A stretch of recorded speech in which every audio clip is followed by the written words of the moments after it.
Bonjour tout le monde, j'espère que vous allez super bien, que vous passez un excellent jeudi. Aujourd'hui c'est la 60e vidéo, ça fait 2 mois que je fais des vidéos. Donc il me reste un mois pour mon défi. Ici c'est Pigrosson, alias Pierre-Emmanuel. C'est parti pour la vidéo du 19 mai.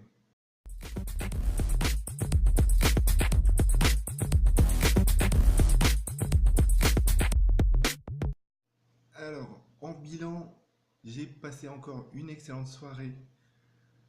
C'était à coup de débats philosophiques sur le social, sur ce qu'est l'être humain, sur la société qui est en train de venir, sur les mouvements d'émotion qui font vibrer un petit peu les personnes qui ont acquis une certaine sensibilité, je pense. Après, bon, ça avait peut-être rapport aussi ces derniers jours avec la gibbeuse, bientôt la pleine lune. Alors aujourd'hui, alors comme vous l'avez vu, j'ai préparé j'ai changé un petit peu le générique. Je pense qu'il est plus adapté maintenant au défi vraiment auquel je me consacre. Euh, je me suis penché sur les projets en général et il y a de nouvelles idées qui me sont venues. Je vais vous expliquer comment tout à l'heure, c'est le thème de la vidéo. Je me suis mis aussi à continuer, j'ai repris la lecture du livre Se lancer de Guy Kawasaki. Et c'est exactement ce qui va m'être utile pour préparer les dossiers, trouver des financements, des partenaires, etc. Bon, de toute façon, je sais très bien qu'il n'y a pas de hasard, hein, comme j'en ai parlé dans une autre vidéo, tout se met, s'emboîte, se complète comme par magie. Alors la vidéo du jour a pour thème ne rien faire. Ne rien faire, ça veut dire quoi? Qu'est-ce que je veux dire par là? Ne rien faire, bah, c'est rester au lit par exemple. Ce matin en fait, je suis resté au lit. Je me suis réveillé, j'ai eu un doux réveil euh, et j'ai écouté mon corps. Je me suis dit que je me sentais bien dans le lit. Donc je suis resté dans le lit. Après j'ai été me faire à manger, j'ai mangé dans le lit. Et j'ai cherché à ne rien faire. Alors chercher à ne rien faire finalement, ce n'est pas rien faire. C'est laisser naturellement les actions se faire sans intervention du mental, sans dire je veux, je dois faire ça. On fait les choses naturellement. On se lève pour aller préparer à manger. On se lève pour prendre le téléphone et avoir des conversations profondes avec des amis. Profondes ou pas là, mais bon, dans ce cas, pour moi, hier soir et ce matin, aujourd'hui, là, c'était vraiment fort et puissant, quoi. Waouh! C'est les genres de discussions qui me mettent en transe un petit peu et qui sont très utiles aux personnes qui reçoivent comme à celles qui donnent finalement les messages. Donc ne rien faire, c'est prendre son temps finalement.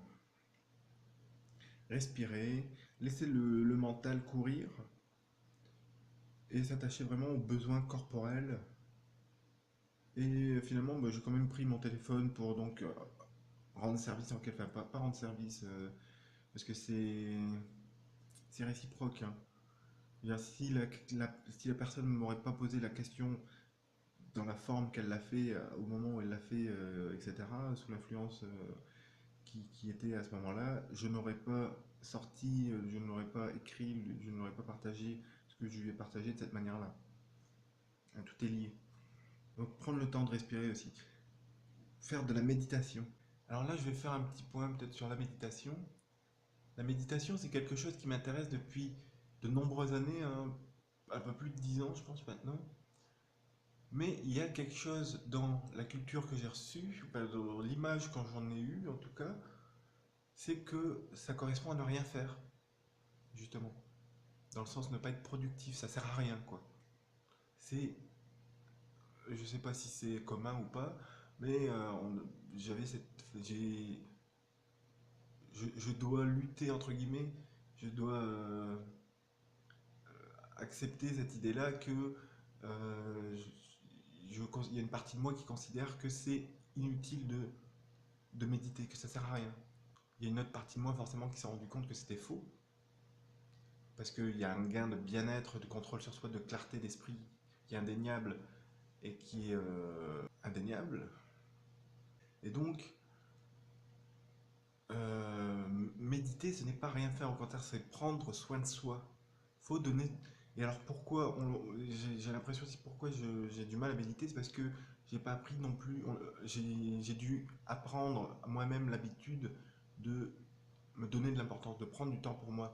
C'est important de, comme par rapport aux femmes ont plus l'habitude de ça, de prendre soin de leur coiffure, etc. De faire la même chose finalement, mais pour son mental. Pas seulement les chaussures et les sacs, la mode. Mais, donc voilà. Alors méditer, ce n'est pas rien faire. Et c'est pas forcément évident justement. C'est pas quelque chose qu'on a réussi du premier coup comme ça. Bon, forcément les enfants ont plus de facilité que nous pour débuter. Voilà, méditer. Alors qu'est-ce qui se passe donc quand on prend son temps, quand on ne fait rien? Donc comme je disais, ne rien faire, ce que je veux dire c'est ne rien vouloir faire, hein. Donc ne pas avoir d'intention de dire ah il faut que j'appelle telle personne à telle heure, ah ça vient, ah qu'est-ce qu'elle fait telle personne, je m'inquiète,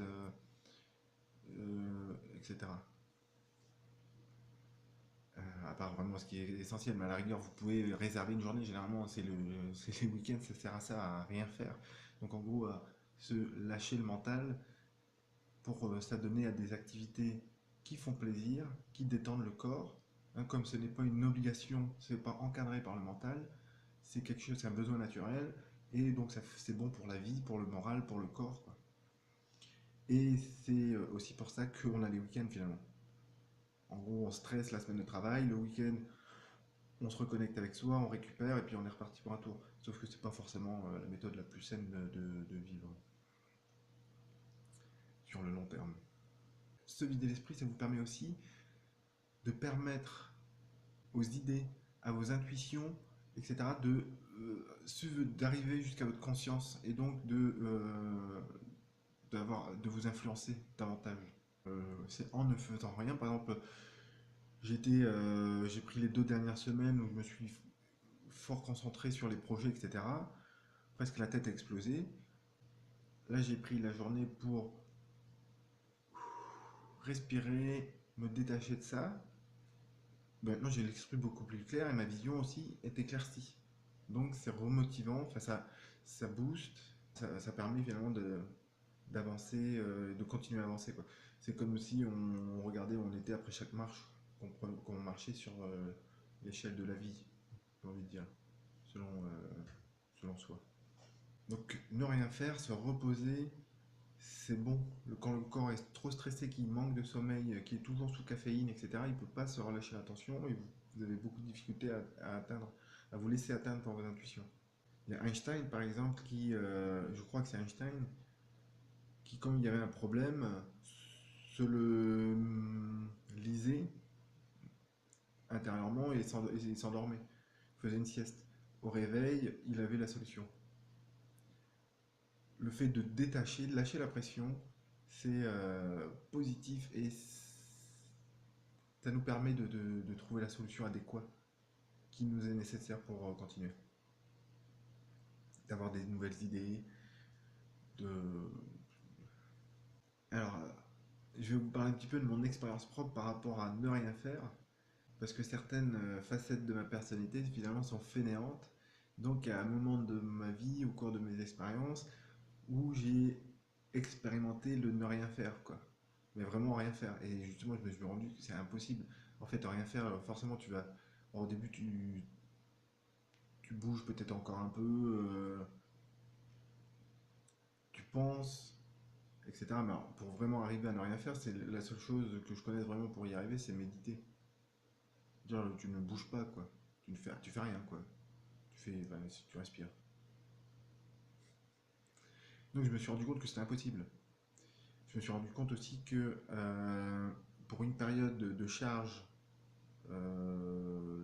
donnée, Il faut une période de récupération donnée. Donc ne rien faire pour pouvoir faire finalement. Et le truc c'est que quand on ne fait rien, on trouve